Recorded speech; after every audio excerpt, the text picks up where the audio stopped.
Good morning friends. तो आज हमारा जो चैप्टर है वो क्लास 9 से रिलेटेड है और चैप्टर है हमारा मैटर इन आवर सराउंडिंग्स। तो दोस्तों ये मैटर इन आवर सराउंडिंग जो हमारा चैप्टर है क्लास 9 का, वो एक बहुत ही एक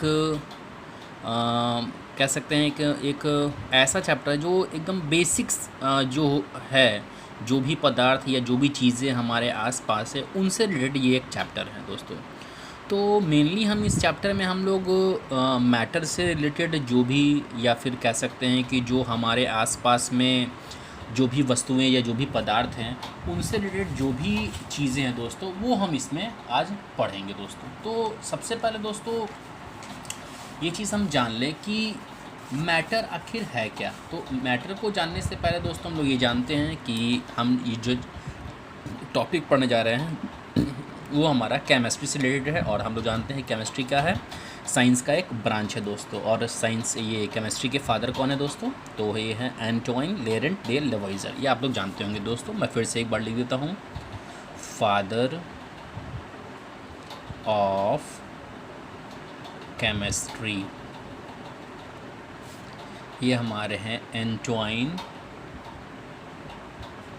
लेरेंट डे लेवॉइजर। तो दोस्तों ये है हमारे केमिस्ट्री के फादर का नाम, एंटोइन लेरेंट डे लेवॉइजर। अब दोस्तों आते हैं हम लोग इस चैप्टर में कि सबसे पहले जो हमारा टॉपिक, इस बहुत ही इंपॉर्टेंट टॉपिक है इस चैप्टर से रिलेटेड, और वो है दोस्तों मैटर। क्या है दोस्तों वो? मैटर। तो दोस्तों मैटर होता क्या है? तो मैटर का मतलब दोस्तों होता है पदार्थ। पदार्थ। अब दोस्तों ये मैटर है क्या, इस मैटर के बारे में हम लोग डिस्कस करेंगे क्या कि ये मैटर है क्या। तो दोस्तों पदार्थ एक ऐसा एक ऐसी चीज़ है जिसका कुछ जो जगह छेकती हो, जगह घेरती हो, या कह सकते हैं दोस्तों जिसको हम छू सकते हैं, महसूस कर सकते हैं, या फिर कह सकते हैं जिसके पास अपना कोई घनत्व हो दोस्तों। ठीक है दोस्तों, चाहे वो पदार्थ ठोस हो या तरल हो या गैस हो, या कह सकते हैं प्लाज्मा के रूप में हो, किसी भी रूप में मौजूद हो दोस्तों, इस तरह के जो भी चीज़ें या वस्तु होंगी उसको हम क्या कहेंगे? पदार्थ कहेंगे दोस्तों, मैटर कहेंगे। ठीक है दोस्तों, तो हम कह सकते हैं matter is the substance which have mass and occupies space and matter is made up of tiny particles. ठीक है दोस्तों, तो ये हमारा मैटर का डेफिनेशन हुआ दोस्तों।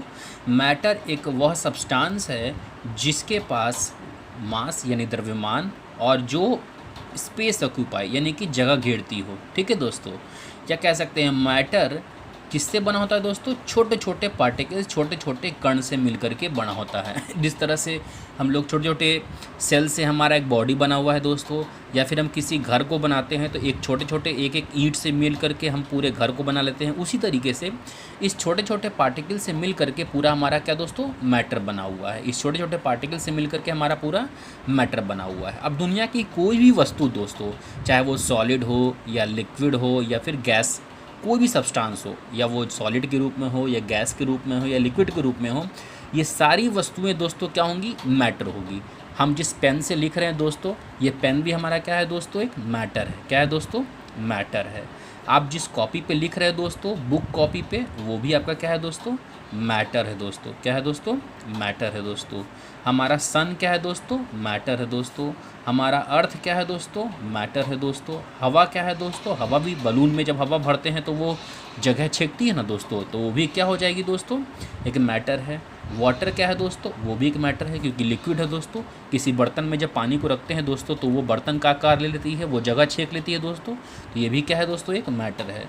तो दुनिया का कोई भी पदार्थ दोस्तों जो जगह छेकती हो या जो छोटे छोटे कण से मिल करके बनी हो, या उनका कुछ अपना मास हो दोस्तों और द्रव्यमान हो दोस्तों, तो उसको क्या कहते हैं दोस्तों हम लोग मैटर कहते हैं। क्या कहते हैं दोस्तों? मैटर कहते हैं, जिसको हिंदी में क्या कहा जाता है दोस्तों? पदार्थ। अब देखते हैं दोस्तों कि पदार्थ के बारे में तुम जान गए, अब पदार्थ की कुछ विशेषताएं भी होती हैं दोस्तों, पदार्थ की कुछ विशेषताएं भी होती हैं दोस्तों, जैसे कि हम इसके कैरेक्टरिस्टिक्स के बारे में देखेंगे दोस्तों। Characteristics of matter, characteristics of matter. दोस्तों पदार्थ की क्या क्या विशेषताएं दोस्तों? तो पहली इसकी विशेषता है दोस्तों, दे आर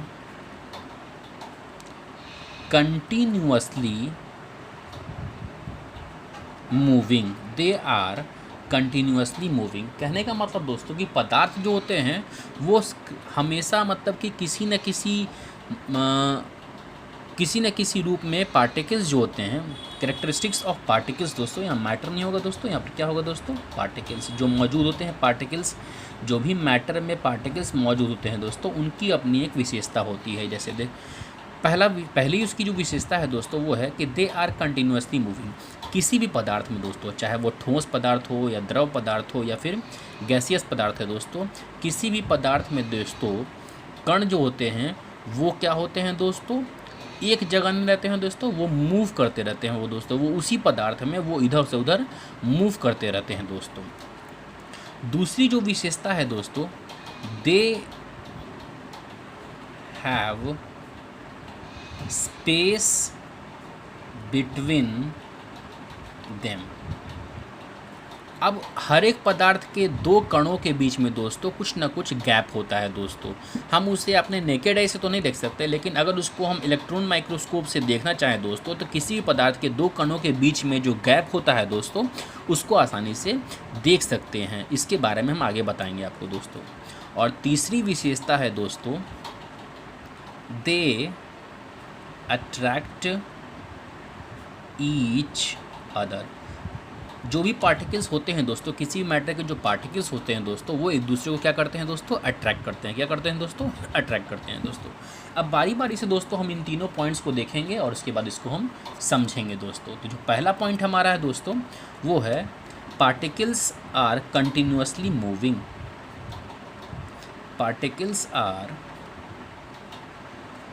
कंटिन्यूअसली मूविंग।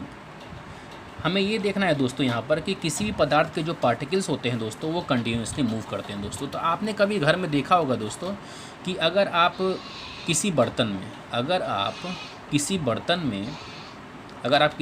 में पानी रखते हैं दोस्तों, क्या रखते हैं दोस्तों? पानी रखते हैं, और उसमें आप दोस्तों थोड़ा सा किसी ड्रॉप से बूंद बूंद क्या करो दोस्तों? आप रंग डाल दो। रंग हम तब डालेंगे दोस्तों जब पानी पूरा काफ़ी क्या हो? स्थिर हो दोस्तों। क्या हो? पानी स्थिर हो। जब जैसे ही इसमें हम रंग डालते हैं दोस्तों, और उसके बाद उसको हम क्या करते हैं? चम्मच से हिला देते हैं दोस्तों, स्टिर कर देते हैं। कुछ देर के बाद देखते हैं दोस्तों कि ये रंग जो होता है दोस्तों वो हर जगह पर फैल जाता है। क्या होता है दोस्तों? ये रंग जो है वो पूरे पानी में क्या होता है दोस्तों? फैल जाता है। और इस रंग, मान लो कि दोस्तों कि इस रंग का कलर अगर रेड है, अगर ये लाल कलर का है दोस्तों रंग, तो ये पूरा पानी कुछ देर में कैसा हो जाएगा दोस्तों? रेड कलर का हो जाएगा, क्योंकि पानी का कलर दोस्तों कलरलेस होता है। लेकिन जैसे ही ये लाल रंग दोस्तों इसमें जाएगा और कुछ देर के बाद देखेंगे कि ये पूरा लाल कलर इस पूरे पानी को भी लाल कर देता है। तो इससे, क्योंकि जो भी पार्टिकल्स इसमें आते हैं दोस्तों, तो उसमें मूव करने का टेंडेंसी होता है। मतलब उनमें क्या होता है दोस्तों? काइनेटिक एनर्जी होता है। क्योंकि काइनेटिक एनर्जी का मतलब क्या होता है दोस्तों? गतिज ऊर्जा। गतिज ऊर्जा का मतलब दोस्तों आप लोग पढ़े होंगे दोस्तों फिजिक्स में कि half into M V square, मतलब मास और वेलोसिटी अगर है दोस्तों किसी भी पदार्थ में, तो इसका मतलब वो काइनेटिक एनर्जी को पॉजेस करेगा। ठीक है दोस्तों। तो पार्टिकल्स में भी क्या होता है? मास होता है दोस्तों, और वो जब मूव करता है दोस्तों तो वो काइनेटिक एनर्जी को गेन करता है, जिसके कारण वो मूव करना शुरू करता है दोस्तों, और कुछ देर के बाद वो पूरे पानी में फैल जाता है। तो काइनेटिक एनर्जी होने के कारण ही वो पूरे पानी में क्या होता है दोस्तों? यूनिफॉर्मली फैल जाता है दोस्तों। एक चीज़ और दोस्तों, कभी कभी हम पानी को गर्म करते हैं। जैसे आप घर में खाना बनाते हैं दोस्तों, तो कभी आप पानी गर्म किए हो दोस्तों और उसमें कोई चीज़ डाले हो दोस्तों, चीनी या नमक, और जब आपने उसको गर्म किया होगा दोस्तों, तो वो तेज़ी से पिघलता है दोस्तों, लेकिन अगर आप उसको स्टिर करते हैं तो थोड़ा देरी से पिघलता है। तो गर्म करने से भी दोस्तों क्या होता है कि पार्टिकल्स में जो मूवमेंट होता है वो बढ़ता है दोस्तों, और पार्टिकल्स में मूवमेंट बढ़ने के कारण उसका काइनेटिक एनर्जी क्या होता है, अधिक हो जाता है दोस्तों, इंक्रीज़ कर जाता है। इसलिए अगर तापमान बढ़ाते हैं दोस्तों तो पार्टिकल्स भी आसानी से मूव या तेज़ी से मूव करता है दोस्तों, जिसके कारण उसका काइनेटिक एनर्जी बढ़ जाता है दोस्तों। तो अब बात करेंगे दोस्तों कि पार्टिकल्स कंटिन्यूअसली मूव करेंगे तो किस पदार्थ में पार्टिकल्स आसानी से मूव करेंगे दोस्तों। तो हम जानते हैं कि पार्टिकल्स के पास क्या होता है, काइनेटिक एनर्जी। हम जानते हैं कि particles possess kinetic energy, particles possess kinetic energy. हम जानते हैं दोस्तों कि पार्टिकल्स क्या करते हैं, पार्टिकल्स के पास क्या होते हैं, काइनेटिक एनर्जी होते हैं दोस्तों। क्या होते हैं दोस्तों, काइनेटिक एनर्जी होता है। और अगर टेम्परेचर हम बढ़ाते हैं दोस्तों, अगर हम टेम्परेचर बढ़ाते हैं दोस्तों तो पार्टिकल्स भी तेज़ी से मूव करता है। ठीक है दोस्तों, as the temperature rises the particles moves faster because kinetic energy increases। अगर हम तापमान बढ़ाते हैं दोस्तों तो पार्टिकल्स तेज़ी से मूव करेंगे दोस्तों, क्योंकि उसका काइनेटिक एनर्जी क्या होता है दोस्तों, बढ़ जाता है दोस्तों। अब देखते हैं दोस्तों कि ये जो पार्टिकल्स में जो मूवमेंट होता है दोस्तों वो हर पदार्थ में एक जैसा होगा दोस्तों, नहीं। वैसे पदार्थ में जब जगह ज़्यादा होगी दोस्तों तो पार्टिकल्स आसानी से मूव करेंगे, जब जगह कम होगी दोस्तों तो पार्टिकल्स आसानी से मूव नहीं कर पाएंगे दोस्तों। तो हम ये चीज़ जानते हैं दोस्तों कि सॉलिड लिक्विड गैस की बात करें दोस्तों तो सॉलिड में पार्टिकल्स की संख्या ज़्यादा होती है, सॉलिड में पार्टिकल्स की संख्या ज़्यादा होती है, यानी कि उसमें स्पेस कम होता है दोस्तों। लिक्विड में सॉलिड से कम पार्टिकल होती है दोस्तों, यानी कि उसमें थोड़ा सा मूवमेंट और ज़्यादा होगा दोस्तों। और गैस में पार्टिकल्स की संख्या सबसे कम होती है, यानी कि गैस में स्पेस सबसे ज़्यादा होता है दोस्तों, इसलिए उसमें पार्टिकल्स की जो मूवमेंट होगी वो और आसानी से हो सकती है दोस्तों। ठीक है दोस्तों, हम लोग जानते हैं इस चीज़ को। तो कह सकते हैं दोस्तों कि मूवमेंट ऑफ पार्टिकल्स, इसको आप नोट करके लिख लेंगे दोस्तों, movement of particles is minimum in solids. सबसे कम किस में होगा दोस्तों, minimum in solids.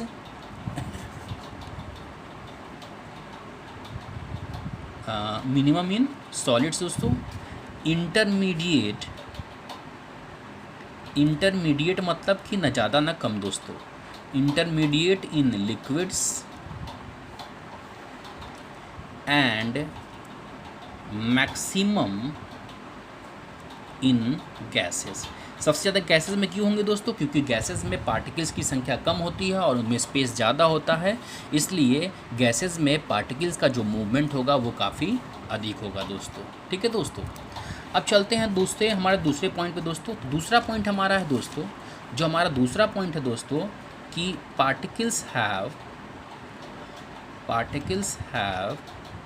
Space between them.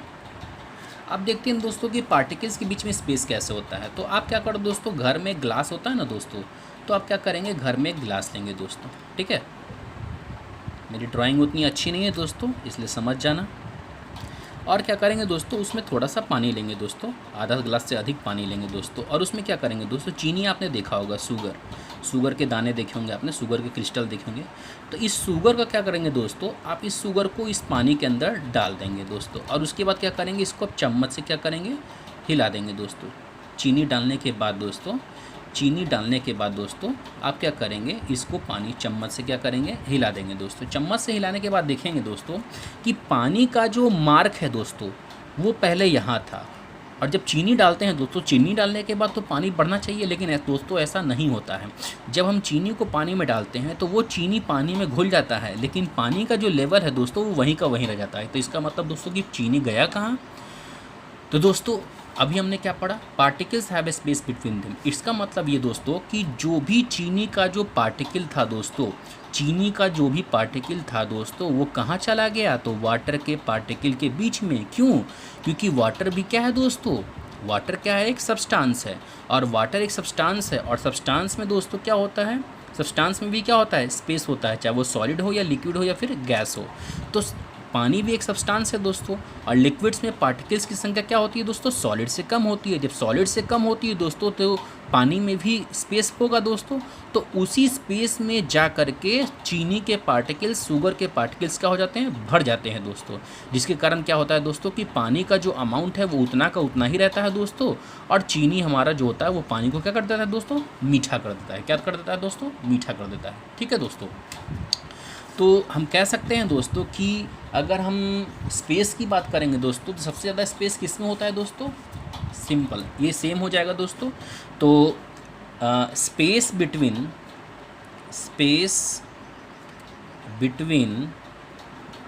Particles is minimum in solids में काफ़ी कम स्पेस होता है दोस्तों, क्योंकि इसमें पार्टिकल्स की संख्या अधिक होती है। Intermediate in liquids and maximum in gases.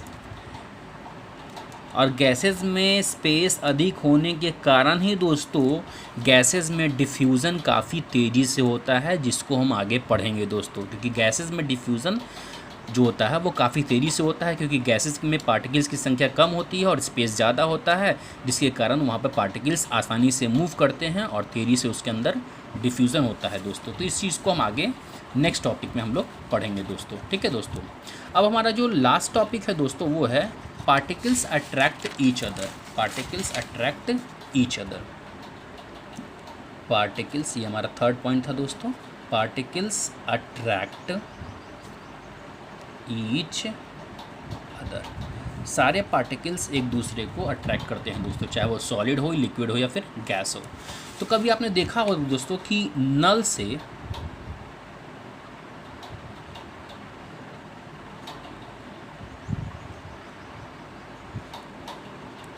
दोस्तों आपने पानी आते हुए देखा होगा दोस्तों,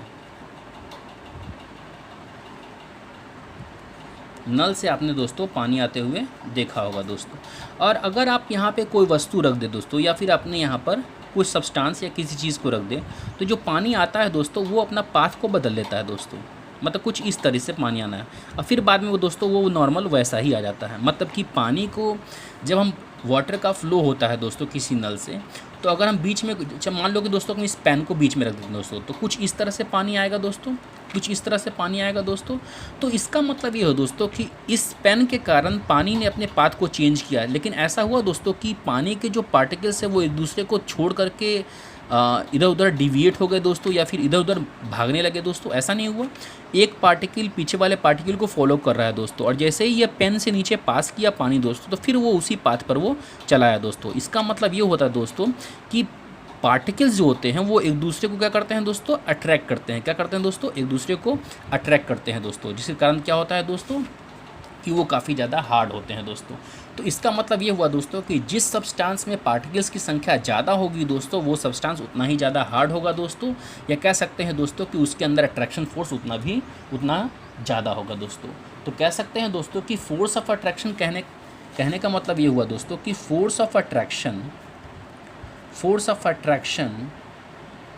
सबसे ज़्यादा किस में होगा दोस्तों, वेरी गुड, जिस सब्सटेंस में पार्टिकल्स की संख्या ज़्यादा होगी उसमें फोर्स ऑफ अट्रैक्शन भी ज़्यादा होगा। यानी कहने का मतलब दोस्तों force of attraction is maximum in solids, क्योंकि सॉलिड्स में पार्टिकल्स की संख्या ज़्यादा होती है दोस्तों, उससे कम किस में होगा दोस्तों, लिक्विड्स में। तो इंटरमीडिएट इन लिक्विड्स, माने लिक्विड्स में दोस्तों फोर्स ऑफ अट्रैक्शन उससे कम होगा, सॉलिड से कम होगा। और मिनिमम इन गैसेस, क्यों दोस्तों, क्योंकि गैसेस में पार्टिकल्स की संख्या सबसे कम होती है और स्पेस ज़्यादा होता है, इसलिए इसमें अट्रैक्शन फोर्स सबसे कम लगेगा। ठीक है दोस्तों, ऐसे भी हम लोग इन सब चीज़ों के बारे में दोस्तों आगे स्टेट्स ऑफ मैटर जो हमारा टॉपिक है, जिसमें हम लोग सॉलिड, लिक्विड, गैस, प्लाज्मा और बोस-आइंस्टीन कंडेंसेट के बारे में पढ़ेंगे। तो वहाँ पर दोस्तों हम आसानी से डिटेल में इसको हम लोग डिस्कस करेंगे दोस्तों। ठीक है दोस्तों, तो ये हमारा आज का टॉपिक रहा दोस्तों, आप इसको अच्छे से पढ़ेंगे, रिवाइज़ करेंगे। ठीक है दोस्तों, तब तक के लिए बाय।